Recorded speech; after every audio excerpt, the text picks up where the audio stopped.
που όλα τα παιχνίδια, όλα τα αποτελέσματα να έχουν καταφέρει να βρουν δίχτυα. Η Εστέβες εκτελεί στο δεύτερο δοκάρι, κεφαλιά της Κυρεξίδου, της Κοσκερίδου ήταν μέσα. Παίρνει την κεφαλιά, καλή εκτέλεση από την Εστέβες. Κοσκερίδου δεν ήταν η κεφαλιά, ήρθε η Φανούλαντ, η οποία θα μπλοκάρει σε πρώτο. Μανίσα θα σουτάρει, περιοχή θα κάνει την προσποίηση, θα σουτάρει. Θα κληθεί να εκτελέσει την στημένη βάσκη, πέναλτι παίκτης του Παναθηναϊκού. Ενώ εσείς βλέπετε ξανά την απευθείας εκτέλεση και την άμυνα του Όφη τώρα να έχει αφήνει να περάσει η μπάλα από την Σέμπεκ. Αλλά η μπάλα της Μπράμε τώρα για την Ραπάτσκα. Το σουτ στην Κόγκουλη, η Κόγκουλη θα κάνει το τελείωμα. Εδώ είναι μια μεγάλη ευκαιρία και σε πρώτο και σε είναι η παίκτρια που την καλύπτει. Το σουτ σε πρώτο και σε δεύτερο χρόνο. Βιολάρη για την Παναγιώτη, εκείνη θα κάνει το σουτ. Κίνηση της Βιολάρη, η οποία θα πάρει την μπάλα, έχει την ευκαιρία, η Βιολάρη θα προσπαθήσει. Και τώρα την Νίβιτς, πολύ ωραία η τρίμπλα. Τελικά μάλλον θα το πάει. Έτσι είναι, αλλά ψηλά, αλλά δεν έχει πρόβλημα. Αροδίτσι το γέμισμα. Θα προλάβει, ναι, πρόλαβε όντως και έβγαλε τη σέντρα προς την περιοχή. Βανούλα, Μαρκουτσά, Βανούλα, περιοχή. Η κεφαλιά από την Επίς. Μαρκουτσά εκτελεί. Στην περιοχή κεφαλιά της Σιόλ. Φέρνει την μπάλα προς την περιοχή κεφαλιά της Γιοσουέ. Μες στην περιοχή Κρίστο. Χωρίς καθυστέρηση. Μπροστινή παλιά μέσα στην περιοχή Μπασούρη. Είναι Ολλανδέζα και δεν θέλει και πολύ να αγγίσει. Δεν είναι καλή, ωστόσο ο Χατζιωάννου θα κάνει το διαγώνιο σουτ. Την εξέλιξη του φαόλου με την Ηλιάδη να εκτελεί, βγαίνει. Σηκώνει, ελέγχει, Φανούλα, μπλοκάρει. Μελαψίλα, ελέγχει, Φανούλα στη δεύτερο χρόνο τελικά. Στο πρώτο δοκάρι θα βγει όμως Χαμαλίδου ψάχνει. Στην προηγούμενη φάση δεν θα έβγε πολύ να... Συνεχόμενες κεφαλιές, ένα γυριστό σουτ, κάνει κίνηση η Μανίσα, θα την δει η συμπαίκτηριά της, η παλιά όμως δεν είναι. Όμως Κοφίδου, από 2 γκόλ κάθε μία.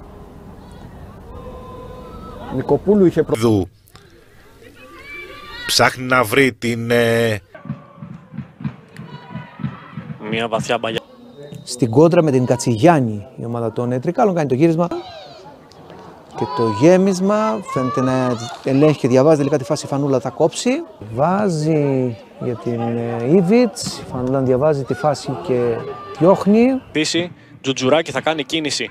Η παλιά είναι λίγο πιο δυνατή. Και η Κιάμου.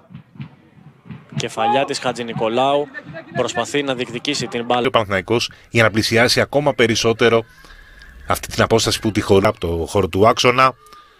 Βαθιά μπαλιά για με στόχο την Χαμαλίδου, βγαίνει μακριά από την εστία της. Το πάτημα της μπάλας από την Σέμπεκ. Θα βγει μακριά, θα κόψει και πάλι άμυνα του Παναθηναϊκού. Η μπαλιά της Χαμαλίδου για την Σπυριδονίδου. Βγαίνει μακριά από την εστία της Ιβανούκαντ. Πατερνά υπό την πίεση στην συγκεκριμένη φάση. Πονόφι που μπήκε δυνατά, είχε 2 φάσεις. Στην τρίτη κατάφερε και σκόραρε. Η οποία αποτελεί φυσικά όπως διακρίνεται και σωθώνε σας. Πατερνά πίσω στην Βαν Νούκατ. Χατζιωάννου την πιέζει για την... ομάδες του πρωταθλήματος. Ανοίξει με καλύτερο τρόπο το παιχνίδι προς την ΠΙΣ, δεν τα κατάφερε, πιέζει ψηλά. Παρακατέληξε στα δίχτυα. Όφι, Τρίκαλα, 3. Μίλακας του Όφι που κατεβάζει χωρίς δυσκολία με το πόδι και τροφοδοτεί.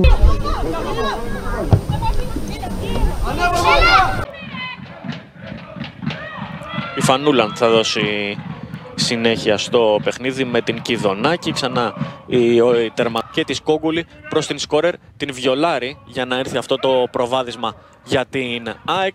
Αριστερά θα φτάσει σε αυτήν, όχι, τελικά η Φανούλαντ θα επιλέξει να παίξει με την Ριμπάνσκα, η οποία θα κυκλοφορεί από τον Όφι.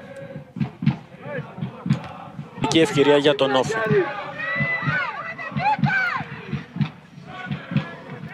Γεωργίου στο περιοδικό Θόκο, τέλη του Ιούλη. Όφι Τρίκαλα 4-0.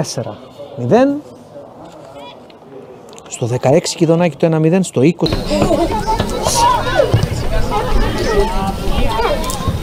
Στο 5.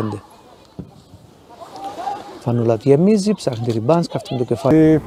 Δεν δυσκόλεψε ιδιαίτερα στην απόφασή του τον πρώτο υπόπτη. ΠΑΟΚ 46 για τον Όφη.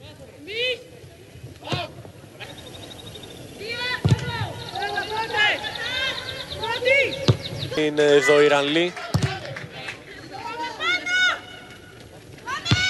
Δεν είναι το ιδανικό.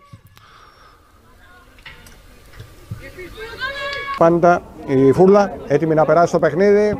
Δεν υπάρχει